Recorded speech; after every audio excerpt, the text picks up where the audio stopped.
Hello বন্ধুরা, আসসালামু আলাইকুম। লামি স্ট্রিমে তোমাদের সবাইকে স্বাগতম। নিয়ে আসলাম নতুন একটি ভিডিও নিয়ে। ভিডিওটা দেখে তোমরা বুঝতে পেরেছো যে আমি কি সম্পর্কে আলোচনা করব। এটা হচ্ছে প্রিয়দর্শিনী। আর এই প্রিয়দর্শিনী ফুল গাছের কিভাবে পরিচর্যা করতে হয় আস্তে আস্তে তোমাদের সবাইকে সেটা বলবো।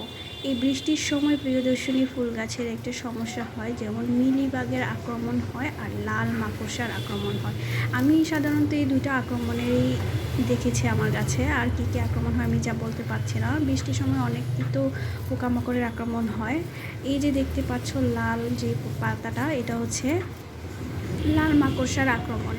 আর এই পাতাগুলো দেখলে গাছ থেকে সম্পূর্ণ গাছ গাছের পাতাটা ছিঁড়ে ফেলবে। এরকম করে দেখে দেখে, যেহেতু এই গাছ অনেক ঝোপালো হয় তাই খুব ভালো করে দেখে পাতা ছিঁড়ে ফেলবে। আর অনেকেই বলবে পাতা ছিঁড়ে ফেললে গাছের কোনো ক্ষতি হবে কি না। আসলে না, গাছের পাতা ছিঁড়ে ফেললে কোনো ক্ষতি হবে না।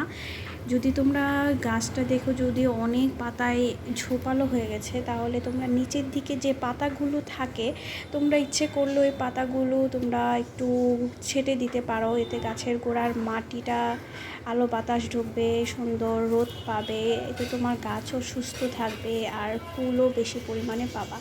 আমার যখনই গাছের নিচের পাতায় অনেক ভরে যায় এরকম ডালপালায়, তখন আমি ওগুলো ছাঁটাই করে দিই।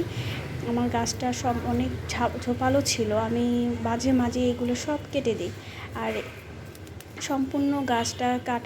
সম্পূর্ণ গাছের এই পরিচর্যা করার জন্য আমার অতটা সময় লাগে না, তারপরেও তোমাদের সাথে একটু শেয়ার করলাম।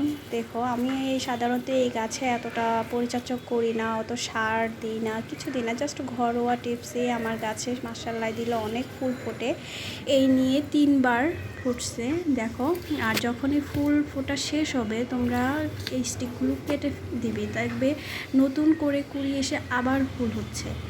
আর সবাই আমার চ্যানেলটা সাবস্ক্রাইব করে আমার পাশে থেকো নতুন নতুন ভিডিও পাওয়ার জন্য।